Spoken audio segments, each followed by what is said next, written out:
secretário Bento, esse sábado de sol para trocar ideias subversivas e socialistas. Então, primeiro, bem dizer vocês, a rebelião, a comunicação, o tempo. Vou usar meus 10 minutos para pontuar os nossos desafios. Eu quero utilizar meu primeiro tempo para objetivar dois. Eu acho que o primeiro, inclusive a partir dessa publicação, tendo ela como uma das bases, é continuar aprofundando esse debate. Porque, como o Iás falou no começo, é praticamente um programa, é praticamente o horizonte de um programa.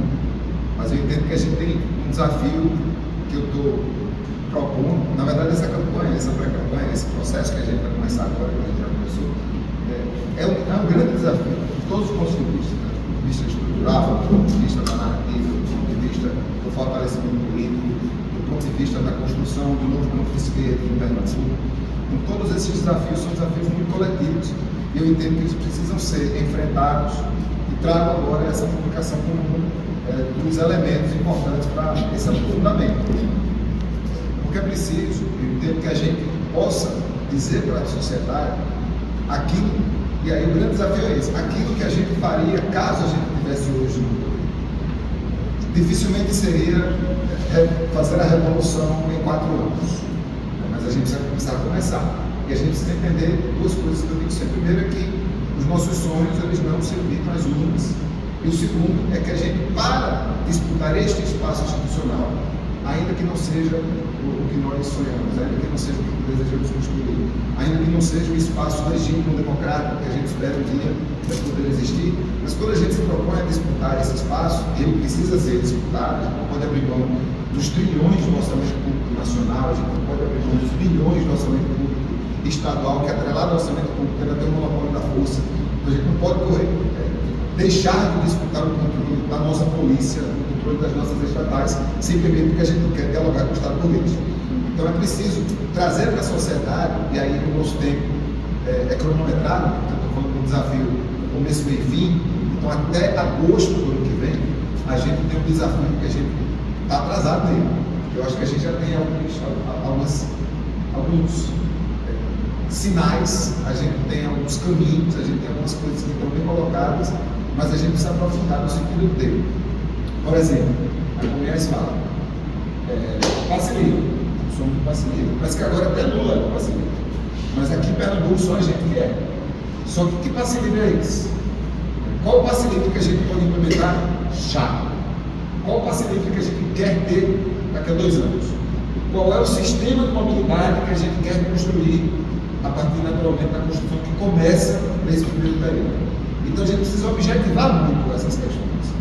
A gente precisa ter o discurso na ponta da língua, justamente para poder dizer para os coleguinhas, para os vizinhos, para as pessoas da igreja, para as pessoas do futebol, para as pessoas da faculdade, para as pessoas que dialogam com a gente na cultura, na arte, para a galera do teatro, para a galera que sai com a gente para fazer qualquer tipo de coisa. A gente precisa saber explicar aquilo que a gente quer e aquilo que a gente de fato vai fazer. Então, eu trago um pouco do exemplo, do Mondano, que ganhou agora as eleições de Nova York. Não para dizer assim, meu Deus, agora estamos finalmente transformando o mundo, porque a gente sabe que Nova York não é dos Estados Unidos. Mas é interessante você poder ter alguns elementos daquilo que ele traz, porque ele, ao ano da eleição, estava com 3%. Eu estou com 3%. Então, será que tem alguma coisa aí que a gente possa puxar para dentro do povo? Então, a gente percebe. Ele não falava de mobilidade. O discurso dele não é vamos melhorar a mobilidade. O discurso dele tinha ônibus rápido de graça. Ele não falava de direito à habitação. Ele falava, vamos construir casa. Ele não falava dos direitos da criança. Ele falava assim, vou fazer creche. Então, acho que a gente precisa, primeiro, ter o aprofundamento necessário para ter o que propor de forma bem objetiva. E segundo, a gente se empoderar e se apropriar dessa construção e desse aprofundamento para poder saber explicar para todo mundo. E a gente gosta de dizer, vou aprender a ler para ensinar meus camaradas. Então a gente tem que aprender a ler, mas a gente tem que se desafiar a aprender a ler o que ainda não está escrito. Porque, por exemplo, vou dar outro exemplo, falei que eu ia fazer.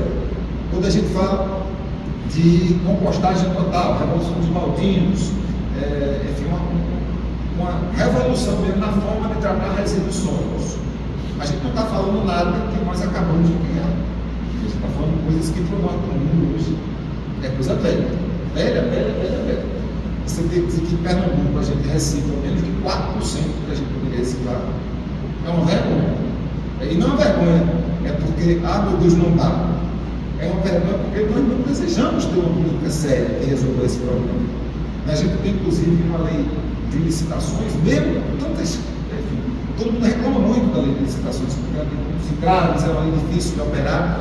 Mas, por exemplo, cooperativas de catadores, elas não precisam passar por licitação para serem contratadas pelo Estado. Agora, o gestor não tem coragem de empreender isso, porque ele vai estar muito com a empresa e ele vai estar assumindo a obrigação de gerir muito mais contratos. Então, o gestor tradicional, o gestor da política velha, o gestor do centrão, ele quer o quê? Ele quer contratar empresas grandes para ele gerir menos contratos. Naturalmente, existe uma possibilidade de haver uma moeda de troca que a gente não pode gravar, mas em contratos bilionários, como é o contrato do bicho do Recife, há sempre essa suspeita, e nisso você deixa de fazer uma política que efetivamente vai resolver uma questão. E no caso, por exemplo, dos resíduos, além de ser a resolução de um problema, é ainda uma grande oportunidade de emprego e renda numa época da humanidade em que o emprego é pouco. E a gente também precisa lidar com isso. O emprego formal, aquele emprego que a gente permanece lutando por ele, né, que é muitas vezes reforçado a partir de construções sindicais, esse emprego na contemporaneidade, ele está cada vez mais restrito. Quando a gente vê que acabou o desemprego melhorou, não é porque a galera está sendo contratada, é porque a galera está se virando. E a galera que está se virando, que está conseguindo pagar as contas, que não vai procurar emprego, já conta nas estatísticas que uma pessoa é empregada, ou uma pessoa não desempregada. Né? Então a gente precisa entender como é que a gente explica isso. Como é que a gente chega para a galera da gente, a gente vai tirar dinheiro do lixo para fazer política social. Como é que a gente vai fazer? Isso a gente sabe o que vai fazer, mas como a gente vai fazer? Que contratos a gente vai fazer? Que tipo de políticas a gente vai implementar? De onde vai sair esse recurso? Eu quero que tudo que puder ser compostado seja compostado. Todos nós queremos.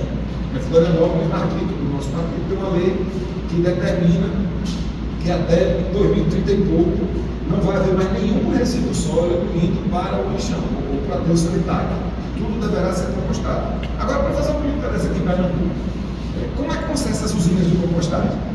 A gente vai dizer que a gente vai querer ter uma usina de compostagem por região de desenvolvimento, sendo 12, a gente vai ter alguns municípios que vão ter usinas maiores, a gente quer pequenas usininhas, a gente quer estimular a compostagem individual também, né, além de outras estratégias no nível mais macro, porque o que a gente quer é muito grande, e muito possível, e muito rentável. E esse dinheiro que a gente vai tirar do lixo é para fazer o que com ele? Então, depende, por exemplo, a perspectiva da cultura, né, como elemento também desta relação que envolve a natureza e que envolve também outras formas de garantir o emprego e renda. Né, no estado de Pernambuco, que é tão diverso que nem as letras se repetem, 10 letras que tem no estado. É um estado que tem um projeto, um programa interessantíssimo, que já completou mais de 20 anos, mas que até hoje a única forma de distribuir, a única forma de fomentar a produção cultural pela agricultura. Então, ninguém vai ser contra a agricultura, agora a gente precisa dizer que a agricultura é muito boa. A agricultura existe há 20 anos e durante todo esse tempo, muito pouco se aumentou o volume real de investimento. Além de dizer que a gente não tem política de distribuição. Então, o Estado de Pernambuco há 20 anos patrocina filmes que ganham prêmio no mundo todo, mas a gente não consegue ver na televisão. O povo que pagou por esses filmes não tem acesso a essa produção visual que é extensa para caramba. Então, vamos tirar dinheiro do lixo para quê? Entre outras coisas, para triplicar, para duplicar o recurso da cultura. De que forma? É só botar mais dinheiro na cultura? Mas que outras políticas a gente pode colocar junto? Então, a gente vai incentivar a produção cultural aonde? Em que territórios a gente acha que deve ter privilégio? Que pontos a gente pode colocar os editais, adicionar os editais, para que as mulheres, as pessoas negras, as pessoas indígenas, as pessoas quilombolas, as pessoas ribeirinhas também possam ter acesso a esses recursos. Então, é na prática que eu acho que a questão está colocada. É entender cada vez mais o nosso desafio e se desafiar, e aí a gente que está na política, bater na porta da galera que está estudando na academia, é a galera que sofre cada um desses problemas na prática, é a militância histórica, é quem está nos sindicatos, são a juventude que está curiosa para se desafiar a aprender as coisas. O que é que a gente vai propor para realmente, no período X, não tem mais nada no aterro sanitário, e tudo que for produzido, puder ser reciclado, reutilizado, e ser colocado de volta para a gente como recurso. Entender que a natureza em si não é um recurso. A natureza é um sujeito de direitos, a gente tem que dialogar com a natureza, conviver com a natureza, mas naturalmente tem uma relação com a natureza que faça com que nós, seres humanos, possamos continuar aqui felizes e por mais tempo. E aí, brincando como o Leandro fala, feliz ou infelizmente, a Terra não está correndo risco de se acabar. A Terra vai sobreviver. Acho que a grande questão é onde é que a Terra vai aceitar que a gente continue dela. Até que ponto a Terra pode tratar a gente como mais um ser vivo que atua nesse planeta de forma harmoniosa com os outros seres vivos, ou a Terra um dia vai dizer, não, isso aqui é uma peste, e a gente vai precisar se livrar dessa peste, utilizando, entre outras coisas, os eventos extremos, que são derivados do mal, que esta mesma peste vem causando. Não há nenhuma dúvida científica de que as mudanças climáticas são causadas pela ação do ser humano. Nenhuma. Também não há nenhuma dúvida de que muitas dessas ações podem ser revertidas.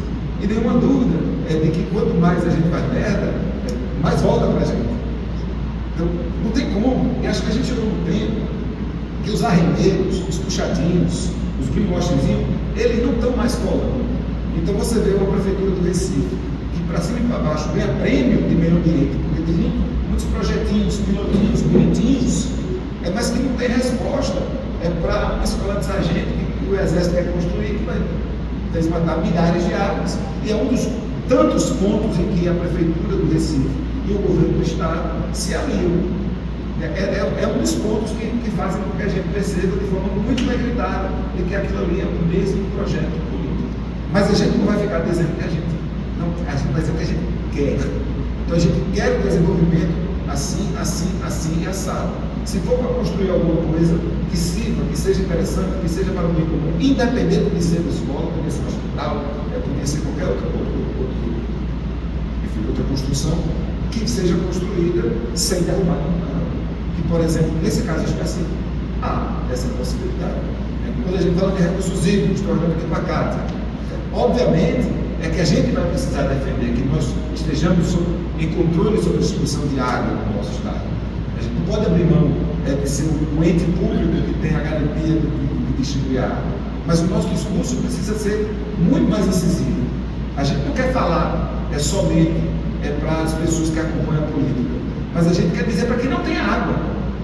Está difícil hoje, a nossa proposta vai garantir que tenha água na sua casa. E como é que a gente vai fazer isso acontecer na prática?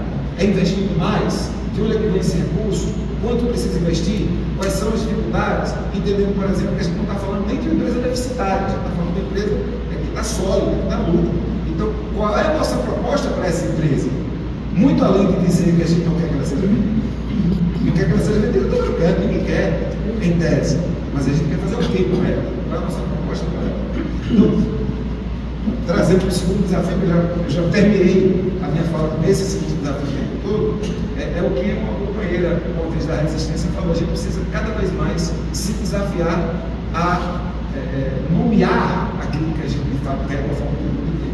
Eu falei do exemplo do Mudanga, eu falei dos exemplos que precisam ser dados a partir das descobertas que nós ainda vamos descobrir, sobre tarefa zero, sobre desmatamento zero, sobre a comunicação pública, sobre a cultura popular, sobre cultura de forma geral, sobre política urbana, sobre política de moradia, sobre política de segurança. Qual é a política de segurança pública ecossocialista? A que se pretende uma política de segurança pública ecossocialista? Que ferramentas a gente vai ter? Como é que a gente vai utilizar a ferramenta do diálogo? Como é que a gente vai utilizar a ferramenta da custodia coletiva? Como é que a gente vai utilizar outras ferramentas? Que resposta a gente vai dar? E lembrando que a gente não está falando num ambiente totalmente neutro. A gente está falando de um ambiente cheio de preconceitos. A gente está falando de um ambiente em que as narrativas são controladas por muito poucos sujeitos, ainda que a gente tenha a impressão, porque a gente publica muito, de que existe uma diversidade muito grande de vozes sendo escutadas. Mas os algoritmos fazem muita questão de não deixar que isso aconteça. Então, por exemplo, a pauta da discussão da violência atribuída às torcidas organizadas, olhando aqui para a Gabriel, essa pauta que ele tem, como é que a gente vai saber lidar com isso? Né? Eu estou com essa ideia muito doida aqui. Eu acho que, por exemplo, a gente tem que saber quanto é que custa o policiamento. por exemplo. Quanto é que custa a violência do Estado contra essa juventude negra? E se a gente pudesse transformar esse custo que hoje é gasto com estrutura de polícia e violência, e se a gente responsabilizasse as torcidas organizadas pela segurança em meio de jogo, financiando a festa? Se a gente dissesse assim, as torcidas todas que existem vão entrar com pedido, vão dizer que faz parte da torcida, e a partir do tamanho dessa torcida você vai ter um recurso para fazer a festa. Se esses integrantes aqui, no dia do jogo, ou em qualquer outro dia, se envolverem em episódios de violência, você vai perder dinheiro. Será que a gente muda um pouco a perspectiva do que é esse jovem? Mais polícia, mais polícia, mais polícia. Desde que eu sou menino que frequenta o estádio de futebol, eu ouço isso. E não ouço violência diminuir. Não vejo violência diminuir, pelo contrário. Eu sou de um tempo, alguns de nós somos, em que eu sentava junto com meu primo, do Santa Cruz, eu comecei do esporte, ele do Santa Cruz, na mesma arquibancada, e passava o jogo todinho tirando uma da cara do outro. Eu sou desse tempo. Tinha menos polícia naquela época do que tem hoje. Então, aparentemente, a resposta da política tradicional não funciona. A gente vai dar a mesma resposta? A gente vai ser mais um, dizendo, a minha polícia vai ser mais preparada? Ou a gente vai dizer, não, isso aí não é desse jeito. É um desafio. Entendendo que eu já passei do tempo, nem uma hora ele não está me dizendo, ele está me deixando aqui livre mais. Está no geral. Uma das tentativas que eu estou fazendo agora, para a gente se propor esse desafio, tanto o de estudar mais, quanto o de explicar melhor, foi uma poesia que eu estou fazendo e quero que vocês façam comigo, porque é uma proposta de um poema coletivo. Eu comecei a fazer, eu imprimi alguns panfletos e deixei o QR Code, que você pode entrar direto no arquivo do poema. E aí você pode escrever uma estrofe inteira, ou pode propor um tema, fala sobre isso, ou pode corrigir alguma estrofe que esteja errada, que esteja corrigida errada. Enfim, eu acho que a partir dessa construção do ano que vem, em algum momento, a gente vai imprimir de novo, e aí vai ser naturalmente um evento maior. Então, a perspectiva de, ainda no mês de janeiro, isso aqui é um spoiler que eu não disse ainda, a gente tem um aplicativo que é uma espécie de Tinder das propostas. Então, vai ter lá algumas propostas que a gente já está pensando, que nós, enfim, Subverta, Orçamento, PSOL, as organizações da sociedade civil, a gente já está propondo, vai ter um espaço que qualquer pessoa vai poder propor também a sua política. E aí ela vai poder passar as propostas no grupo e ela vai poder dar match. E aí, ao longo do tempo, a gente vai poder saber quais são as propostas mais interessantes do ponto de vista do nosso público. E aí, as propostas mais interessantes, naturalmente, a gente vai pegar aquilo ali e vai dar um pouco de valor e transformar num programa. Mas ali é um instrumento tanto da gente poder ouvir mais as pessoas, quanto da gente poder ter um canal de retorno também, que vai fazer com que a gente possa fortalecer a nossa construção. Finalizando, eu tenho uma proposta para vocês. Esse cordel eu não estou podendo dar porque eu quero rodar mais. Então ele está vindo por R$5, mas eu posso pegar, botar 20, se eu tiver 20, os que eu tiver aqui no bolso, eu dou para vocês. E vocês vão vender por R$3 para quem comprar o livro. Então o livro é 20. O livro é 20, não é 20? Sim. Aí quem comprar o livro, compra por 3.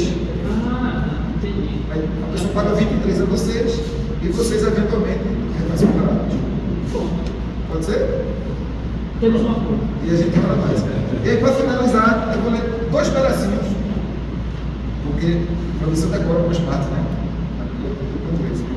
Então eu começo assim, esses dias tive um sonho que me deixou encantado, no pulo que dei da cama, cada vez mais empolgado, peguei logo uma caneta, fui escrevendo umas letras, aqui está o resultado. E aí tem umas partes que eu falo que tem mesmo do ex-socialismo. A parte que fala assim, para ir de um canto ao outro, veja só que coisa incrível. Está rolando em Pernambuco um transporte de outro nível. O busão já é de graça, todo mundo achando massa ver do lixo combustível. O que um dia era sujeira, teve um final certeiro. Deu para reciclar, recicla. Bem bonito, bem ligeiro. Se não tem outra maneira, manda lá para a composteira para depois virar dinheiro. A cannabis é uma planta, proibir não teve jeito. É remédio, emprego, renda, é tratada com respeito. Um programa estadual, na caatinga eleitoral, chega a me aquecer o peito. Vou te dar um até logo, não sei antes convidar, para mais esse desafio, vem aqui, bora rimar sobre o nosso bem viver, eu e tu, bora fazer o verso multiplicar. Entra aqui nesse arquivo e começa a pitacar. Coloca mais uma estrofe, pode botar ou riscar. Vai ficar uma beleza, você pode ter certeza. Gente junta é para torar. Bem viver em Pernambuco é possível, boto fé. Pois aqui a diferença é tudo que a gente é. Precisa tu vir comigo. Chama ali o teu amigo e quem mais ele quiser.